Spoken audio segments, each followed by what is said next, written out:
৪২ লক্ষ বাড়ি বাংলার আমরা আগে করে দিয়েছিলাম, আরো 11 লক্ষর লিস্ট তৈরি হলো। বলছে তৃণমূল নাকি চুরি করেছে তাই টাকা দেয়নি। আমি বলি চ্যালেঞ্জ করে যাচ্ছি, কথা দিচ্ছি, এটা ওই বিজেপির পঞ্চায়েতের থ্রু দিয়ে করবো না, ডাইরেক্ট করব।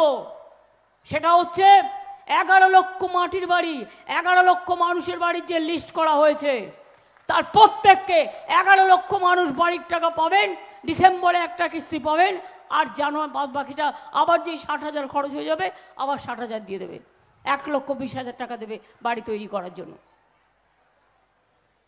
মা লক্ষ্মীরা বলতে পারছেন না, আম্মারা বলতে পারছেন না, হাসদারা বলতে পারছেন না, টুডুরাও বলতে পারছেন না, মন্ডারা বলতে পারছেন না। কদিন আগে বিজেপির এক নেতা বলল 3 মাস পরে লক্ষ্মীর ভাণ্ডার বন্ধ করে দেবো।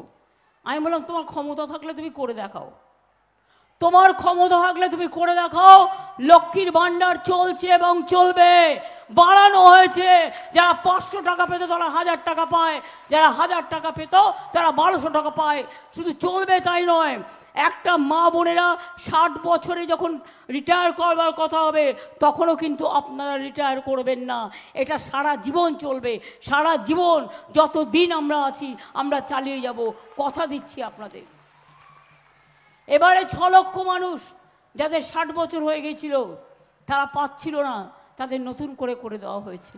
কিছু বাকি আছে, স্কুটনি হচ্ছে এবং আমরা স্কুটনিটা হয়ে গেলে করে দেব।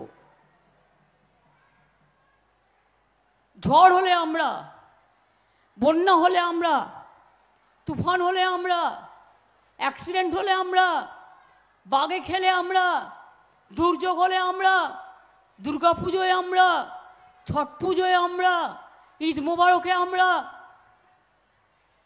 আদিবাসী হুল উৎসবেও আমরা, করম পুজোতেও আমরা, আর ভোটের সময় ভোট নেওয়ার জন্য আমি জানি কার কার সাথে বিজেপির এই নেতারা কোথায় কোথায় কন্ট্যাক্ট রাখছেন এবং বলছেন আমার ভোটটা কিন্তু দেখে দিও।